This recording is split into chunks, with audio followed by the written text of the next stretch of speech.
So what happens when an anxious person dates another anxious person? This is a surprisingly rare combination, and that's because anxious people generally are not attracted to other anxious people. They're generally attracted to avoidance. This is because the anxious person grew up feeling like they had to earn love. That affection and love was earned, that they had to be good enough to manage their parents, to manage their caretakers, to get breadcrumbs. The avoidant will confirm this. This will be a familiar dynamic for the anxious person. Plus, the human mind likes to be proven right.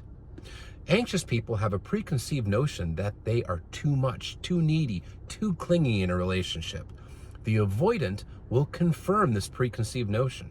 Even though it's something that they don't consciously want to be right about, the anxious person's subconscious mind will be validated and proven right when the avoidant confirms their fears. And the human mind likes to be proven right, even when it's something that you don't consciously want.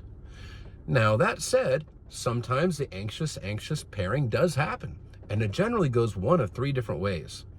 One is that it is a very toxic relationship. Both anxious people, especially if they are extremely anxious and not self-aware, they can get into a power dynamic, trying to struggle for power and control over the relationship. And it can be just constant power struggle, and a lot of distrust and a lot of toxicity, both snooping through each other's phones, accusations of cheating, etc., etc. And these relationships tend to crash and burn and fail in a ball of flames. The second way is that whoever is less anxious tends to take on more avoidant tendencies. They tend to start feeling smothered by the more anxious person, and they start to pull away and try to create distance because the extremely anxious partner is just too much.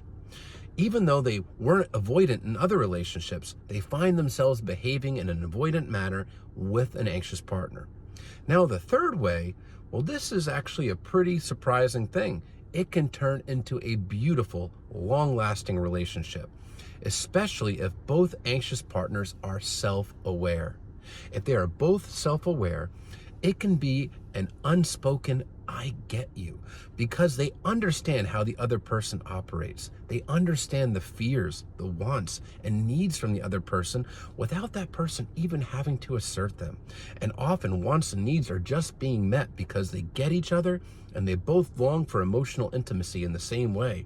And they have a mutual understanding and very similar wants, needs, and desire for love and affection. Now, the downside of those relationships is that they can become a bit self-isolating. Well, they want to spend all their time together, so relationships with friends and family can sometimes go to the wayside, since the anxious people are just totally dependent on each other in a bit of a codependent way, but they're happily doing so. And especially when both are self-aware, they can work together to improve their communication and become more securely attached partners. That said, these are surprisingly rare combos because anxious people generally find themselves gravitating towards avoidance. The avoidant, well, it plays out that childhood dynamic where the anxious person needs to earn the love, earn the affection, and settle for breadcrumbs. And since anxious people generally struggle with boundaries, the relationships with the avoidance can last a long time, much longer than they should, because the anxious person is not holding boundaries and is sacrificing their own wants and needs. This is the same reason why anxious people are also prone to getting in relationships with narcissists. But in the rare circumstances where an anxious person does get together with another anxious person, it generally does go one of those three ways, with the third way being a beautiful, long-lasting relationship with deep emotional intimacy and a bond like no other.